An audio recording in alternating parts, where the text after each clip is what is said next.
Is space quantization. ये छोटा सा टॉपिक आपका रहेगा बट बहुत इंपॉर्टेंट टॉपिक है। तो स्पेस क्वांटाइजेशन में आपको क्या स्टडी करना है उसकी तरफ बढ़ने से पहले हम पहले इसका मीनिंग देख लेते हैं। हमें यहाँ पर एक वर्ड दिखाई दे रहा है विच इज क्वांटाइजेशन। तो क्वांटाइजेशन वर्ड आपने बहुत बार पढ़ा हुआ है इससे पहले भी। क्वांटाइजेशन जो वर्ड है वो कहाँ से जनरेट हुआ लग रहा है आपको? क्वांटा से। और क्वांटा आपने कहाँ पर पढ़ा था, किस फॉर्म में, कि मतलब क्वांटा का मीनिंग क्या होता है आपका? आइंस्टाइन वाली थ्योरी में आपने वहां पर प्लैंक्स की थ्योरी में आपने इस वर्ड को पढ़ा हुआ है। तो वहां आपने क्वांटा किसको बोला था या क्वांटा का मीनिंग क्या होता है? क्वांटा का मीनिंग होता है किसी की वैल्यू का फिक्स होना। किसी भी चीज की अगर आप वैल्यू की बात करो और ये बोल रहे हो कि वो क्वांटाइज्ड है, दैट मींस वो वैल्यू फिक्स है, वो वेरी नहीं कर सकती, वो एक पर्टिकुलर वैल्यू लेके चलेगी। उसमें ऐसा नहीं होगा कि वो वैल्यू एक बार कुछ और वैल्यू आ रही है, मतलब उसके लिए कोई और वैल्यू है फिर वो फर्दर चेंज हो रही है, ऐसा नहीं होगा। वो एक वैल्यू फिक्स रखेगा, दैट मींस वो क्वांटाइज्ड है। और क्वांटा का मीनिंग क्या है? एक पैकेट ऑफ एनर्जी, या मतलब एक पैकेट को हम एक क्वांटा से रिलेट कर सकते हैं। कैसे? जैसे सपोज करो अगर हम लाइट रेडिएशन की बात करें, लाइट रेडिएशन हमारे तक आ रही है, हमें लग रहा है वो कॉन्टिन्यूटी में लाइट रेडिएशन हमारे तक आ रही है, बट वो कॉन्टिन्यूटी में ना आकर ही प्लैंक्स की थ्योरी में आपने यही सब चीजों से रिलेट करके क्वांटा को मतलब वहां से स्टडी किया था। तो वही थोड़ा सा आपका रिवाइज करा रही हूँ ताकि आपको याद आ जाए कि हम क्वांटा वर्ड किसको बोलते थे। तो क्या है, किसी भी सब्सटेंस पर सपोज करो कोई लाइट रेडिएशन आ रही है तो हमें लगता है कि वो कॉन्टिन्यूटी में बस आती जा रही है लाइट, बट वो कॉन्टिन्यूटी में नहीं आती, वो पैकेट्स के फॉर्म में आती है। और पैकेट्स के फॉर्म में मतलब हम क्यों कह रहे हैं कि जैसे एक पैकेट आया एनर्जी का, दूसरा पैकेट आया, थर्ड पैकेट, फोर्थ पैकेट, इस तरह से आ रही है। तो यहाँ पर ऐसा नहीं है कि आधा पार्टिकल आ गया, 3/4 पार्टिकल आ गया, इस तरह से नहीं होगा। या तो वन पार्टिकल, 2 पार्टिकल्स, ये पैकेट्स की फॉर्म में बेसिकली, कि वो पैकेट्स की फॉर्म में एनर्जी आएगी और वो हमें एक फिक्स वैल्यू देगा, कभी भी ये वैल्यू हमारी वेरी नहीं करेगी। इसका मीनिंग होता है आपका क्वांटाइज। अब अगर हम बात करें स्पेस क्वांटाइजेशन की, तो स्पेस क्वांटाइजेशन का मीनिंग क्या होगा कि सपोज आपका कोई भी इलेक्ट्रॉन न्यूक्लियस के अराउंड रिवॉल्व कर रहा है, तो न्यूक्लियस के अराउंड रिवॉल्व करते टाइम इसका एंगुलर मोमेंटम की डायरेक्शन जो होगी वो क्वांटाइज्ड हो, तो वो स्पेस क्वांटाइज्ड बोला जाता है। Angular direction of angular momentum अगर हमारी क्वांटाइज्ड वैल्यू रखता है तो वो हमारा स्पेस क्वांटाइजेशन होगा। अब ये क्वांटाइज्ड है या नहीं है, ये चीज हमें प्रूव करनी है कि कोई इलेक्ट्रॉन अगर हमारा न्यूक्लियस के अराउंड रिवॉल्व कर रहा है तो रिवॉल्व करते time direction of angular momentum, जो हमारे एंगुलर मोमेंटम की डायरेक्शन रहेगी, वो क्वांटाइज्ड होगी या नहीं होगी, वो चीज अब हमें प्रूव करनी है। जितनी रिलेशंस आज तक हमने पढ़ी हुई है क्वांटम कंसेप्ट की फॉर्म में, मतलब एंगुलर मोमेंटम के लिए जो रिलेशंस हमने पढ़ी हैं क्वांटम कंसेप्ट के बेसिस पर, वो उन रिलेशंस की हेल्प से हम मैथमेटिकली इस चीज को प्रूव करेंगे कि एंगुलर मोमेंटम जो है हमारा, या डायरेक्शन ऑफ एंगुलर मोमेंटम जो है वो हमारी क्वांटाइज्ड होती है, वो फिक्स होती है, वो चेंज नहीं होती। तो उसके लिए हम एक एग्जांपल लेते हैं। एग्जांपल से भी पहले बात करते हैं क्लासिकल कंसेप्ट के थ्रू के अकॉर्डिंग। अगर हम क्लासिकल कंसेप्ट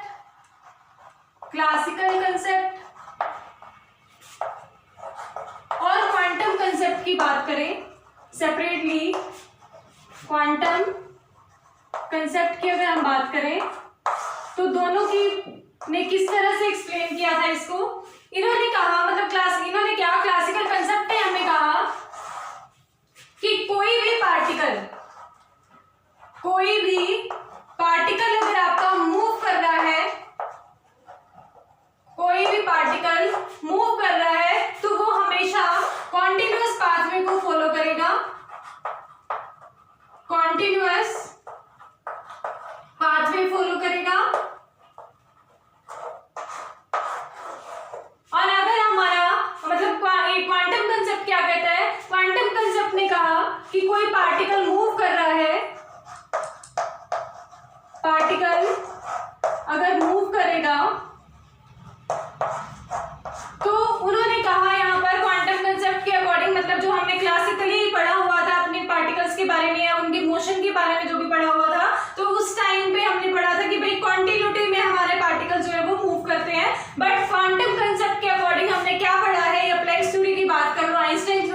कर लो। तो उनके अकॉर्डिंग हमने क्या पढ़ा है कि कोई भी पार्टिकल अगर मूव करता है तो वो क्वांटाइज्ड पाथवे को फॉलो करता है, क्वांटाइज्ड पाथवे फॉलो करेगा।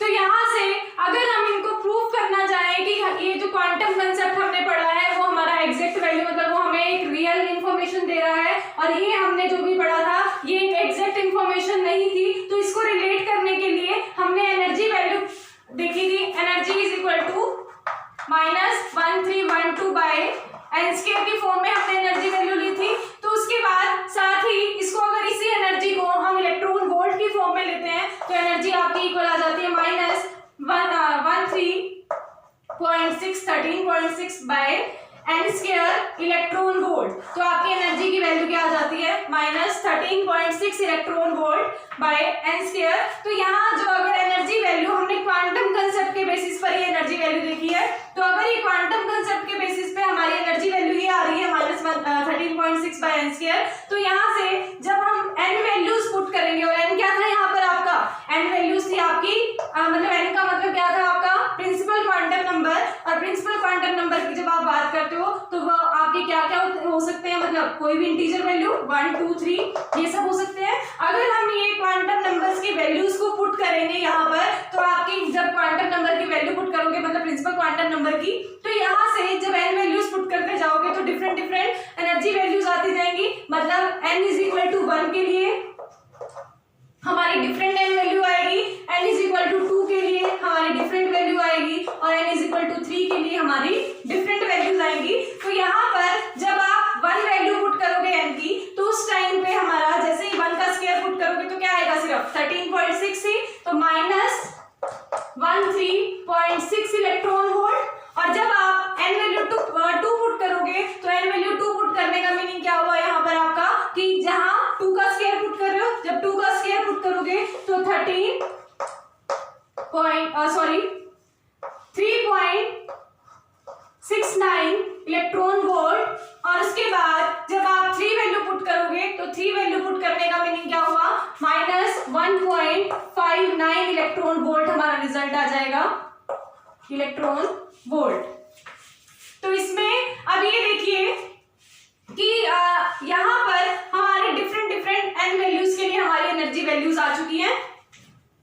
तो हमारी एन वैल्यू मतलब फर्स्ट शेल के लिए -13.6 इलेक्ट्रॉन वोल्ट, और n इज इक्वल टू 2 के लिए मतलब सेकंड शेल के लिए -3.39 इलेक्ट्रॉन वोल्ट, और n इज इक्वल टू 3 के लिए -1.52 इलेक्ट्रॉन वोल्ट। ये वैल्यूज आ रही है। इसका मतलब क्या हुआ, या तो मेरा पार्टिकल इसमें होगा इतनी एनर्जी कैरी करेगा, या फिर मेरा पार्टिकल ये एनर्जी कैरी करेगा, या फिर मेरा पार्टिकल इस एनर्जी लेवल पर होगा इतनी एनर्जी कैरी करेगा। बीच में मतलब -3.39 और -13.6 के बीच में हमारी इस एनर्जी गैप के बीच में हमारे पार्टिकल के होने की प्रोबेबिलिटी बिल्कुल 0 है। यहाँ पर तो पार्टिकल मिल ही नहीं सकता। इसका मतलब या तो वो ये एनर्जी रखेगा या फिर ये एनर्जी रखेगा, नेगेटिव साइन है इसके साथ ध्यान रखना। तो इसका मतलब या तो वो ये एनर्जी वैल्यू रखेगा या फिर ये एनर्जी वैल्यू रखेगा। इनके बीच की कोई एनर्जी वैल्यू उस पार्टिकल के पास नहीं होगी, और अगर ऐसा है दैट मींस उसकी वैल्यू एनर्जी वैल्यू जो है वो फिक्स है। तो अगर वो फिक्स है तो इसका मतलब क्या हुआ, ये क्वांटाइज्ड वैल्यू है, और क्वांटाइज्ड वैल्यू है तो इसका मतलब क्या हुआ हमारा कि जो मेरा पार्टिकल मूव करेगा वो या तो हमारा इस लेवल पे जाएगा या फिर वो डायरेक्ट इस पे जाके रुकेगा। बीच में उसके पास रुकने के लिए स्पेस ही नहीं है क्योंकि वो उतनी एनर्जी कैरी ही नहीं करता।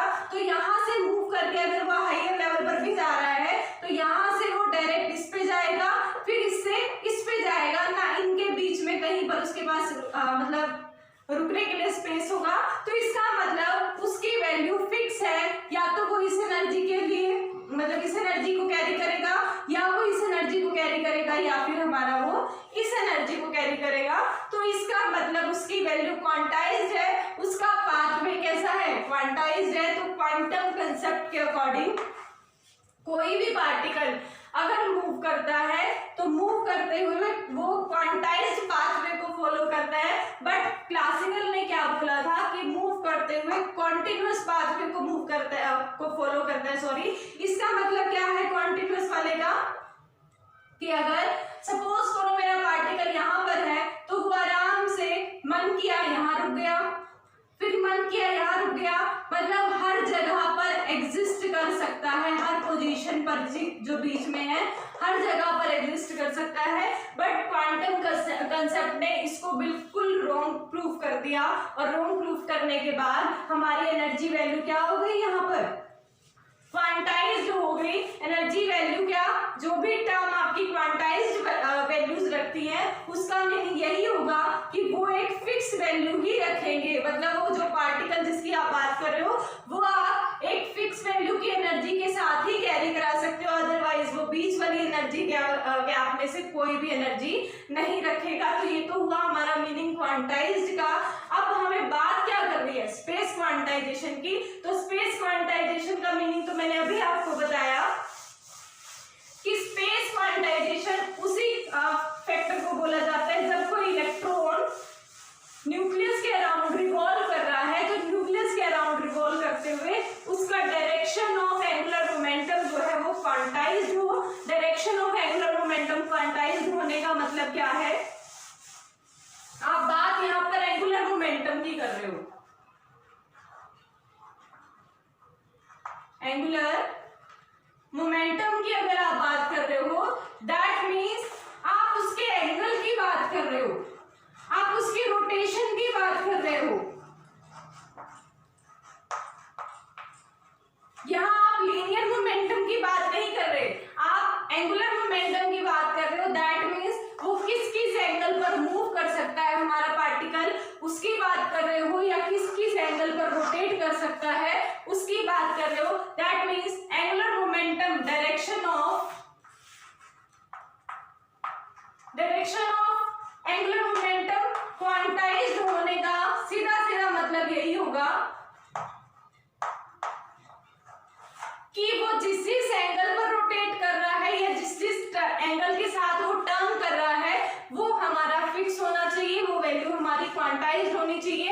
ऐसा नहीं होगा कि जो मेरा पार्टिकल है कभी इस डायरेक्शन में चला गया कभी इस डायरेक्शन में चला गया, ऐसा कभी नहीं होगा। वो एक क्वांटाइज्ड एक फिक्स वैल्यू रखेगा। तो वो चीज आपको प्रूफ करनी है। अगर आप ऐसा प्रूफ कर देते हो तो आपकी जो पार्टिकल है, जो इलेक्ट्रॉन है, वो स्पेस क्वांटाइजेशन के अंडर आता है, अदरवाइज वो स्पेस क्वांटाइजेशन के अंडर नहीं आता। तो उसके लिए हम पहले बात करते हैं कि सपोज करो जिस भी पार्टिकल की आप बात कर रहे हो वो पार्टिकल या इलेक्ट्रॉन जो भी आपका है वो फिक्स्ड ऑर्बिट में किसी में मूव कर रहा है, किसी फिक्स्ड ऑर्बिट में मूव कर रहा है। तो अगर मुझे उसके एंगुलर मोमेंटम की डायरेक्शन का पता करना है, एंगुलर मोमेंटम की डायरेक्शन का पता करना है, तो वो हमारा डायरेक्शन बताएगा कौन, राइट हैंड थंब रूल। आप सभी ने पढ़ा होगा राइट हैंड थंब रूल। तो राइट हैंड थंब रूल की हेल्प से हम डायरेक्शन फाइंड आउट कर सकते हैं एंगुलर मोमेंटम की। तो डायरेक्शन के लिए राइट हैंड थंब रूल क्या कहता है आपका, अगर आपका इलेक्ट्रॉन किसी ऑर्बिट में इस डायरेक्शन में मूव कर रहा है तो आपका एंगुलर मोमेंटम की डायरेक्शन ये होगी, मतलब अपवर्ड डायरेक्शन होगी। और अगर आपका पार्टिकल इस डायरेक्शन में मूव कर रहा है तो एंगुलर मोमेंटम की डायरेक्शन डाउनवर्ड होगी। तो अगर हम यहाँ से कहते हैं कि हमारा इलेक्ट्रॉन जो है वो इस डायरेक्शन में मूव कर रहा है, दैट मीन्स उसकी एंगुलर मोमेंटम की डायरेक्शन क्या होगी, अपवर्ड होगी। तो राइट हैंड थंब रूल की हेल्प से हम इसके एंगुलर मोमेंटम की डायरेक्शन बता सकते हैं, जो कि आपकी अपवर्ड डायरेक्शन में होगी। अगर आप इसकी डायरेक्शन को ये दिखा देते, सॉरी ये वाली डायरेक्शन दिखा देते, मतलब हमारी ये क्लॉकवाइज डायरेक्शन अगर दिखाते तो क्लॉकवाइज डायरेक्शन के टाइम पे ये हमारी डाउनवर्ड डायरेक्शन में हमारा एंगुलर मोमेंटम होता। तो राइट हैंड थंब रूल क्या कहता है, अगर आपकी डायरेक्शन ये है तो आपका ये क्या नाम, एंगुलर मोमेंटम अपवर्ड होगा। और अगर आपकी राइट हैंड ये इलेक्ट्रॉन इस डायरेक्शन में मूव कर रहा है तो आपका डाउनवर्ड होगा। अगर आपका एंटी क्लॉकवाइज रोटेट कर रहा है पार्टिकल एंटी क्लॉकवाइज अगर रोटेट कर रहा है तो डायरेक्शन अपवर्ड होगी और इसकी एंगुलर मोमेंटम की, और अगर आपका क्लॉकवाइज रोटेट कर रहा है तो आपकी डायरेक्शन ये डाउनवर्ड होगी। तो यहाँ से हमने एंटी क्लॉकवाइज अगर डायरेक्शन ली है तो हमारी एंगुलर मोमेंटम की डायरेक्शन अपवर्ड होगी। तो यहाँ से हमारा एंगुलर मोमेंटम की डायरेक्शन तो पता चल गई, बट एंगुलर मोमेंटम एक आपका वेक्टर क्वांटिटी है, वेक्टर क्वांटिटी है। और अगर ये एक वेक्टर क्वांटिटी है तो इसके पास मैग्नीट्यूड भी होगा, magnitude as well as direction, दोनों कंटेन करेगा ना ये। इसके पास अपना मैग्नीट्यूड भी होगा और डायरेक्शन भी होगी, क्योंकि हमारी एंगुलर मोमेंटम जो टर्म है वो एक वेक्टर क्वांटिटी है। तो वेक्टर क्वांटिटी के पास मैग्नीट्यूड और डायरेक्शन दोनों होते हैं। तो अगर दोनों है तो इसका मतलब दोनों टर्म्स को ही हमें क्वांटाइज्ड प्रूफ करना पड़ेगा, क्योंकि आप एंगुलर मोमेंटम को क्वांटाइज्ड प्रूफ करना चाहते हो स्पेस क्वांटाइजेशन के लिए, तो आपको मैग्नीट्यूड भी प्रूफ करना है कि वो भी क्वांटाइज्ड है, और डायरेक्शन भी आपको प्रूफ करनी है कि भी हमारी वो भी क्वांटाइज्ड है। तो उसके लिए अगर आप एंगुलर मोमेंटम के फॉर्मूला की बात करते हो, एंगुलर मोमेंटम हमारा कैसे कैलकुलेट किया जाता है mathematically, L is equal to L into L plus 1 square root H upon 2 pi. और आपका या फिर यूं कह देते हैं L स्क्वायर is equal to L into L plus 1 H upon 2 pi का whole square, H upon 2 pi का होल स्क्वायर। तो अगर हम L value L into L plus 1 का square root H upon 2 pi की टर्म में कर रहे हैं, यहाँ पर H आपका प्लैंक कांस्टेंट, L यहाँ पर क्या है, कल भी हमने इस चीज को एक्सप्लेन किया था, L आपका यहाँ पर क्या होगा, क्वांटम नंबर है। कौन सा quantum number, azimuthal quantum number, azimuthal quantum number है ये। एजीमुथल क्वांटम नंबर की वैल्यू आपकी फिक्स होती है, वो डिपेंड किस पे करती है, n वैल्यूज पर डिपेंड करती है, n 1 2 3, और l की वैल्यू 0 2 n माइनस 1 था। तो यहाँ पर देखिए l वैल्यू हमारी क्या क्या पॉसिबल है, इसका मतलब हम सभी n वैल्यूज के लिए तो डिस्कस करेंगे नहीं, सभी n वैल्यूज को कंसीडर करके तो करेंगे नहीं, हम सिर्फ जनरल से बात कर रहे हैं कि हमारी l वैल्यूज कहां से कहां तक हो सकती है, 0 हो सकती है,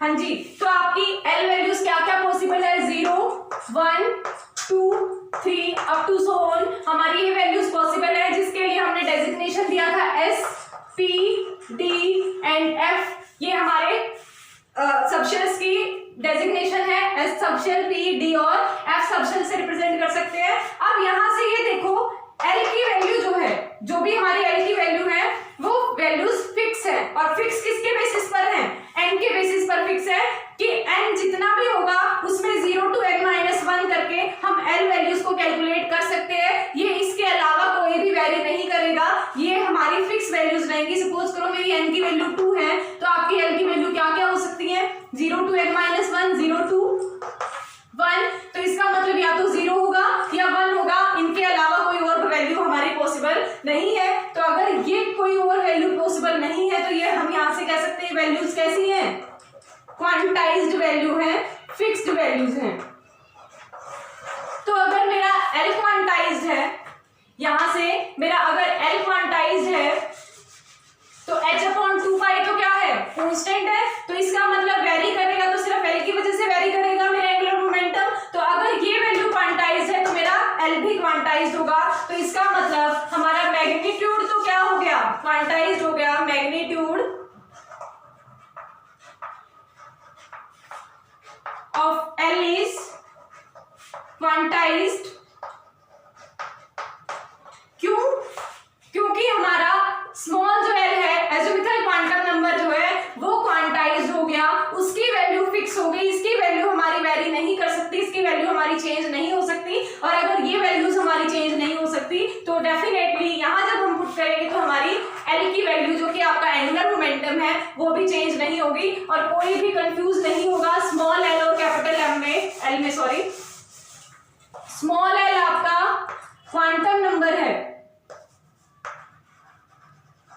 क्वांटम नंबर है और कैपिटल एल आपका एंगुलर मोमेंटम को रिप्रेजेंट कर रहा है, एंगुलर मोमेंटम को रिप्रेजेंट कर रहा है। और ये एल वैल्यूज हमारी एक क्वांटम नंबर की वैल्यूज है जो कि फिक्स होती है, जो कि एन पर डिपेंडेंट होती है। अगर हमारा एन फिक्स हो जाए तो एल की वैल्यूज भी हमारी फिक्स हो जाती हैं। तो एन तो आपके होते ही फिक्स है, first shell, second shell, third shell या फोर्थ शेल, तो आपकी एल वैल्यूज भी फिक्स होंगी। ये वाले एल की बात कर रही हूँ जो कि आपका क्वांटम नंबर है। तो क्वांटम नंबर की वैल्यू हमारी फिक्स होगी और अगर हमारी क्वांटम नंबर की वैल्यू फिक्स हो जाएंगी तो एंगुलर मोमेंटम की वैल्यू भी फिक्स हो जाएगी। तो हमने मैग्नीट्यूड ऑफ एल को क्वांटाइज्ड प्रूव कर दिया है। अब बात आती है डायरेक्शन की, तो अब हमें डायरेक्शन को भी क्वांटाइज्ड प्रूव करना है क्योंकि हमने अभी कहा था कि एल जो है हमारा एक वेक्टर क्वांटिटी है। तो अगर वो एक वेक्टर क्वांटिटी है तो वेक्टर क्वांटिटी में तो मैग्नीट्यूड और डायरेक्शन दोनों होते हैं और अगर मुझे एल को क्वांटाइज्ड प्रूव करना है तो मुझे दोनों टर्म्स को ही क्वांटाइज्ड प्रूव करना पड़ेगा। तो जिसमें से हमने मैग्नीट्यूड को क्वांटाइज्ड प्रूव कर दिया, अब हमें प्रूव करना है डायरेक्शन को क्वांटाइज्ड। उसके लिए हमें हेल्प लेनी पड़ेगी लेफ्ट हैंड थंब रूल की, लेफ्ट हैंड थंब रूल। क्या था आपका left hand thumb rule? 12th class में सभी ने पढ़ लिया था लेफ्ट हैंड थंब रूल के बारे में। तो क्या है आपका लेफ्ट हैंड थंब रूल? ये होता है, ये वाला, मतलब हम इससे तीन वैल्यूज को कैलकुलेट कर सकते हैं। एक डायरेक्शन ये रिप्रेजेंट करेगा, एक डायरेक्शन ये रिप्रेजेंट करेगा, एक डायरेक्शन ये रिप्रेजेंट करेगा। तो अब हमारे पास कौन सी तीन वैल्यूज है जिसकी वजह से, मतलब कोई दो वैल्यूज हमारे पास होती हैं कि या दो की डायरेक्शन हमें पता होती है कि किस किस डायरेक्शन में है, थर्ड की हम कैलकुलेट कर सकते हैं। तो अब देखिए, सपोज करो आपने मैग्नेटिक फील्ड अप्लाई किया, मैग्नेटिक फील्ड अपने एटम पर B से रिप्रेजेंट कर रहे हैं जिसको, और along Z axis, along Z axis क्या कहा हमने, एटम पर मैग्नेटिक फील्ड अप्लाई किया, B से रिप्रेजेंट किया जाता है जो कि अलोंग जेड एक्सिस। हमने कहा कि जेड एक्सिस के अलोंग मैंने मैग्नेटिक फील्ड अप्लाई कर दिया।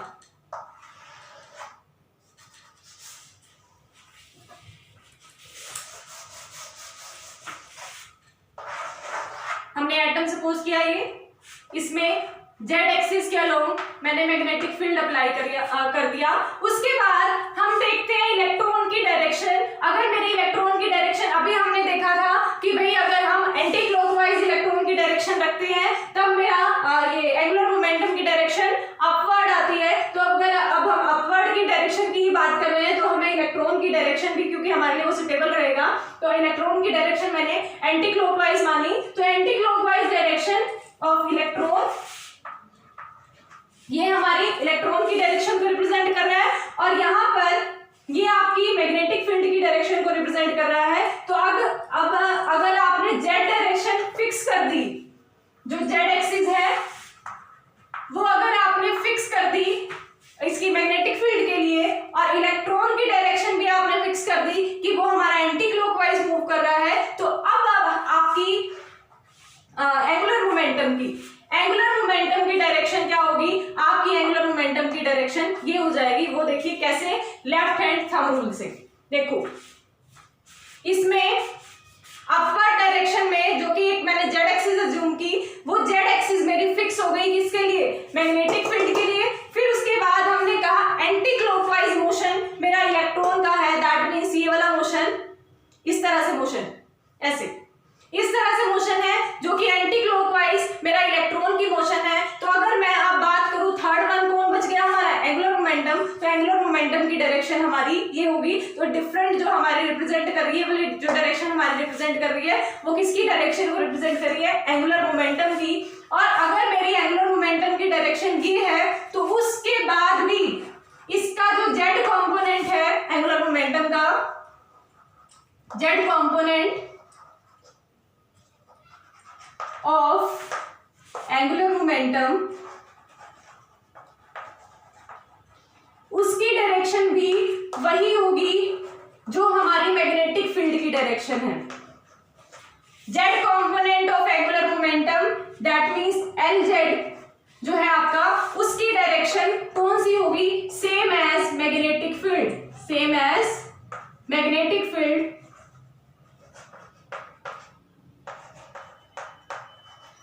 विच इज जेड एक्सिस।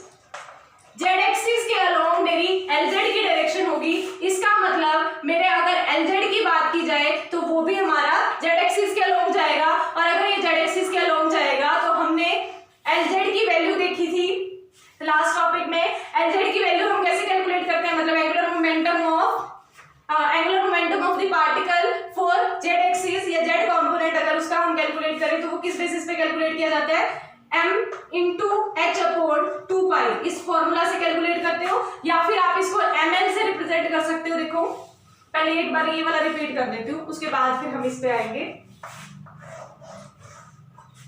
देखिए लेफ्ट हैंड थंब रूल से हम डायरेक्शन की तरफ जाते हैं। हमने अभी तक मैग्नीट्यूड को प्रूव कर दिया है कि मैग्नीट्यूड हमारा क्वांटाइज्ड रहेगा। अब अगर आप डायरेक्शन की बात करते हो कि डायरेक्शन भी हमारा क्वांटाइज्ड होगा या नहीं होगा, तो उसके लिए हमें सबसे पहले लेफ्ट हैंड थंब रूल का हेल्प लेनी पड़ेगी। तो अगर लेफ्ट हैंड थंब रूल के बेसिस पे हम कैलकुलेट करें तो वहां लेफ्ट हैंड थंब रूल में हम देखते हैं 3 की डायरेक्शन को हम कोरिलेट कर सकते हैं। 3 की डायरेक्शन में हमने एक बात की मैग्नेटिक फील्ड की, दूसरा हमने इलेक्ट्रॉन की डायरेक्शन जो कि वो अपने ऑर्बिट में या तो क्लॉकवाइज रोटेट करेगा या फिर एंटी क्लॉकवाइज रोटेट करेगा। और अभी हमने देखा था कि अगर मेरा इलेक्ट्रॉन एंटी क्लॉकवाइज रोटेट कर रहा है तो उस टाइम पे मेरे मैग्नेटिक फील्ड की डायरेक्शन क्या थी? मैग्नेटिक फील्ड की नहीं, एंगुलर मोमेंटम की। एंगुलर मोमेंटम की डायरेक्शन क्या थी? अपवर्ड थी। तो अगर मेरे मैग्नेटिक फील्ड की एंगुलर मोमेंटम की डायरेक्शन अपवर्ड थी जब मेरा इलेक्ट्रॉन एंटी क्लॉकवाइज मूव कर रहा था, तो हमने अभी के लिए अपने रेफरेंस इलेक्ट्रॉन जो है वो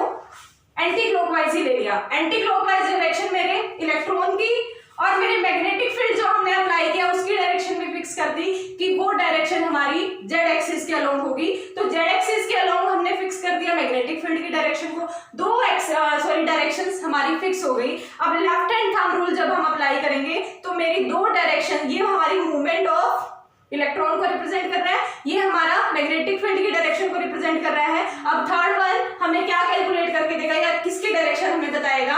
ये हमें डायरेक्शन बताएगा एंगुलर मोमेंटम की।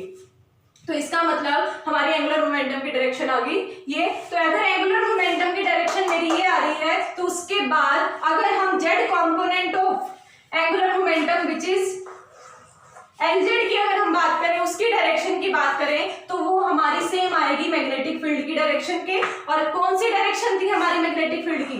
जेड एक्सिस के अलोंग। यहां लिख दो along Z axis. Along Z axis हमारी मैग्नेटिक फील्ड की डायरेक्शन आ जाएगी। तो यहां से हमारी मैग्नेटिक फील्ड की नहीं एंगुलर मोमेंटम के जेड कंपोनेंट की, इसकी भी हमारी मैग्नेटिक फील्ड के साथ वाली ही मतलब सेम डायरेक्शन आएगी। अभी हमने magnetic field of angular momentum of Z component की बात की।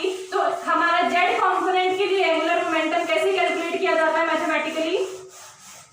एलजेड इज इक्वल टू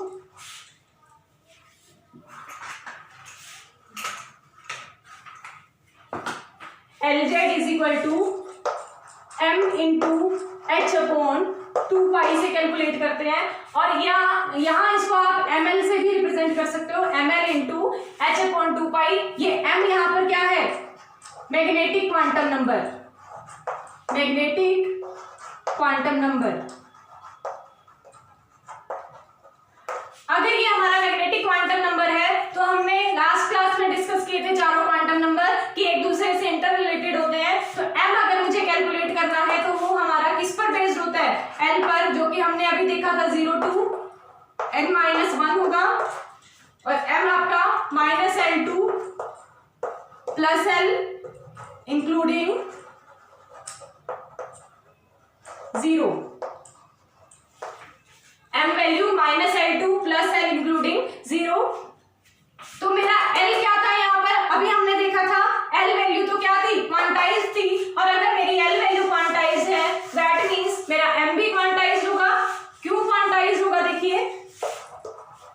मेरी एल वैल्यू क्या थी, क्वांटाइज थी। अगर मेरी एल वैल्यू क्वांटाइज्ड है, एल वैल्यू अगर क्वांटाइज्ड है तो डेफिनेटली हमारा एम भी क्वांटाइज्ड होगा। क्यों? क्योंकि एम जो है वो डिपेंड कर रहा है एल पर, एल के साथ ही वेरी करता है। अगर मेरा एल वैल्यू 2 है, सपोज टू एल वैल्यू हमारी 2 है, तो एम वैल्यू किसके इक्वल आ जाएगी, -2 to +2 इंक्लूडिंग 0, दैट मीन्स -2 -1 0 -1 +1 और +2, ये वैल्यूज हमारे पॉसिबल हो सकते हैं। इसके अलावा इन 5 वैल्यूज के अलावा हमारी m की कोई वैल्यू पॉसिबल ही नहीं है। और अगर ऐसा है कि भाई इनके अलावा कोई भी वैल्यू पॉसिबल नहीं है, दैट मीन्स ये वैल्यूज तो हमारी फिक्स हो गई। और अगर कोई भी वैल्यूज हमारी फिक्स हो जाती है तो हम उनको क्या बोलते हैं, वो वैल्यू हमारी क्वांटाइज हो गई है। तो इसका मतलब मेरा m वैल्यू भी क्या है, क्वांटाइज्ड। और अगर मेरी m वैल्यू क्वांटाइज्ड है तो यहां से देखिए LZ is equal to mn into h/2π। तो h/2π is already a constant number. यहाँ पर आपका m वैल्यू अगर क्वांटाइज्ड है तो आपकी LZ वैल्यू भी क्वांटाइज्ड होगी। तो किसी पर्टिकुलर डायरेक्शन में, एक z एक्सिस की डायरेक्शन में, मतलब z डायरेक्शन में हमने एंगुलर मोमेंटम को क्वांटाइज्ड कर दिया है।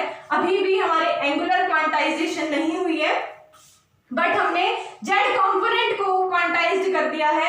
तो अगर हम रिलेशन देखें टोटल एंगुलर मोमेंटम में और आपका angular momentum of Z component, इन दोनों के बीच में अगर हम रिलेशन देखते हैं,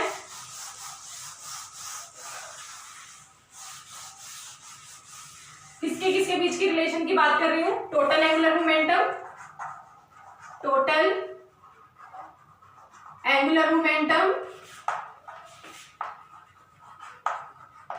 which is L and angular momentum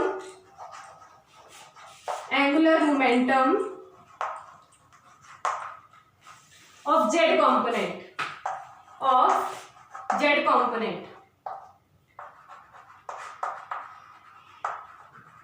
which is LZ।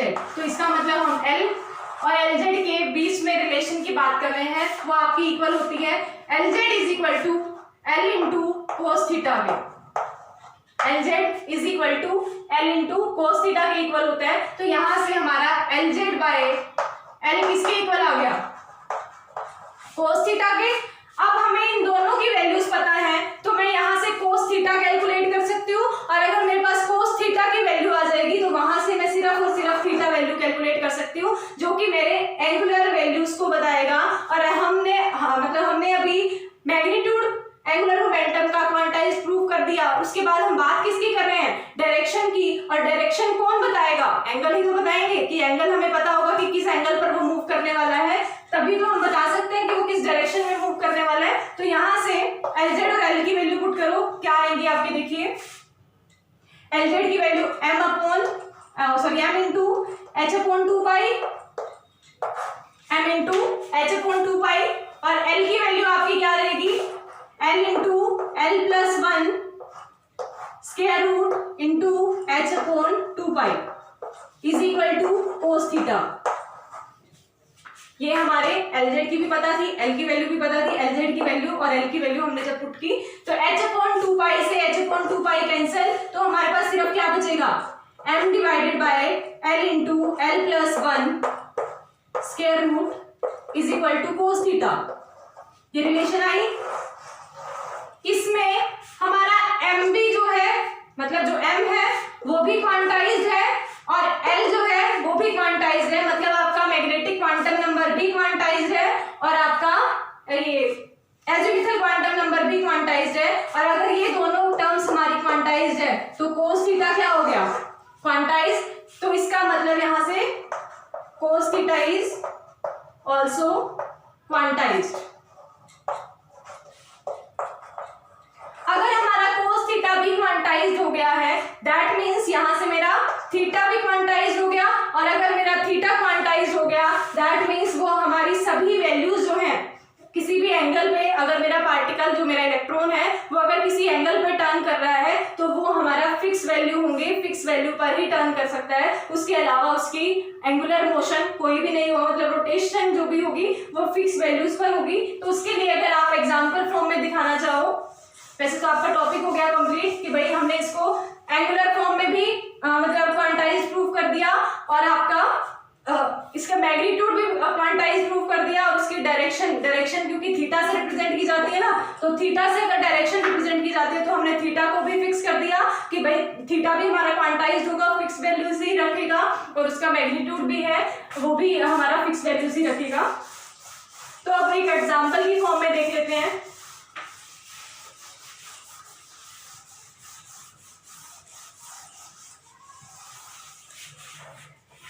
क्या वैल्यू आई है आपकी LZ, ये नहीं, m divided by L into L+1 square root is equal to cos theta. ये वैल्यू हमारे पास आई। इस वैल्यू में अगर मुझे L पता हो, सपोज मेरा L है 2, तो m वैल्यूज क्या क्या पॉसिबल है, -L2 + L, तो -L2 + L में -2, -1, 0, +1 और +2, ये वैल्यूज पॉसिबल है। तो अगर मैं cos थीटा वैल्यू कैलकुलेट करने जाऊं तो मेरे पास m भी है और L भी है। m मेरे पास 5 वैल्यूज हैं, L मेरे पास सिंगल वैल्यू है, तो यहाँ पर L की वैल्यू तो हमारी हर बार सेम आएगी, बट m वैल्यूज जो है हमारी वो वेरी करेंगी। तो cos थीटा की वैल्यूज क्या आएंगी, cos थीटा जो भी वैल्यू रखेगा वो क्या क्या आ सकती है, -2, -1, दैट मीन्स यहाँ तो -2, जब L वैल्यू पुट करेंगे 2 इंटू 2 + 1 3 इंटू 2 6 √6। नेक्स्ट -1, क्योंकि यहाँ तो m वैल्यू ही पुट करनी है, -1/√6। थर्ड हमारा क्या है 0, दैट मीन्स 0। उसके बाद +1/6 √6 सॉरी, और 2/√6। हमारी सिर्फ यही वैल्यूज पॉसिबल हैं, इनके अलावा हमारी कोई और वैल्यू पॉसिबल नहीं है थीटा के लिए। मतलब थीटा 5 एंगल्स पर ही टर्न कर सकता है, इनके अलावा टर्न नहीं करेगा या मूव नहीं करेगा। उनका एंगुलर मोमेंटम की डायरेक्शन, थीटा मतलब पार्टिकल की टर्न की बात नहीं है, ये एंगुलर मोमेंटम की डायरेक्शन की बात है। एंगुलर मोमेंटम की जो डायरेक्शन होगी, डायरेक्शन इज क्वांटाइज्ड,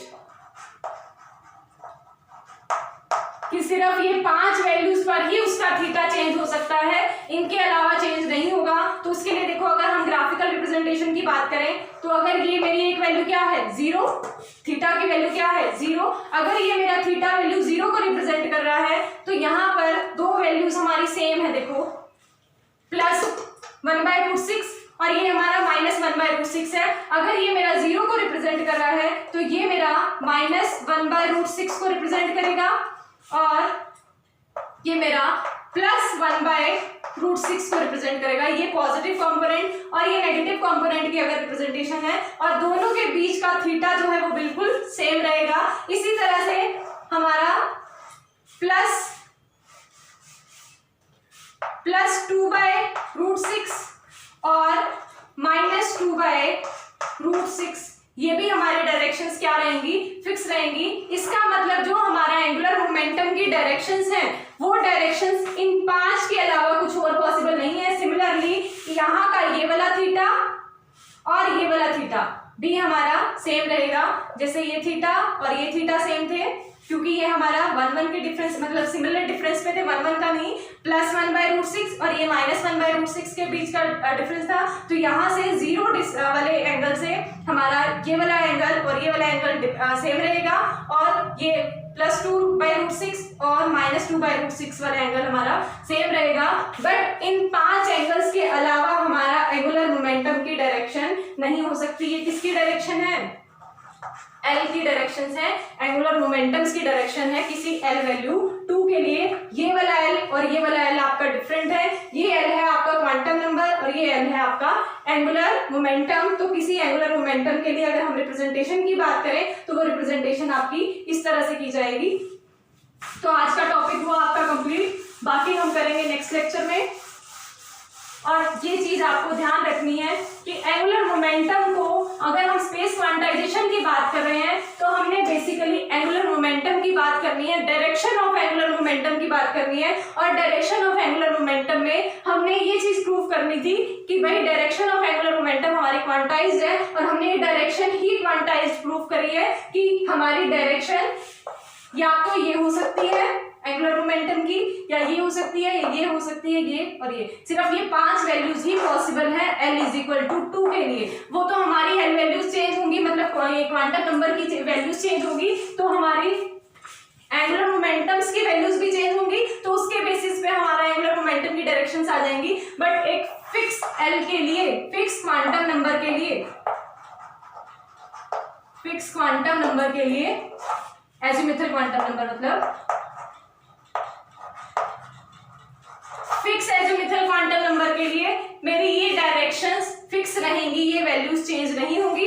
जैसे ही हम L = 3 पुट कर देंगे तो m की वैल्यूज हमारी -3, -2, -1, 0, 1, 2, 3 ये आने लग जाएंगी। तो वहां पर मेरी cos थीटा की वैल्यू चेंज हो जाएंगी, और cos थीटा की वैल्यू जैसे ही चेंज होगी, क्योंकि आपका m भी चेंज हो चुका है और l भी चेंज हो चुका है, तो उसके बेसिस पे उसकी डायरेक्शंस और अलग आ जाएंगी। L = 3 के लिए एंगुलर मोमेंटम की डायरेक्शंस डिफरेंट आ जाएंगी, बट प्रोसेस पूरा का पूरा यही रहेगा। तो आज के लिए इतना ही, बाकी नेक्स्ट क्लास में करेंगे।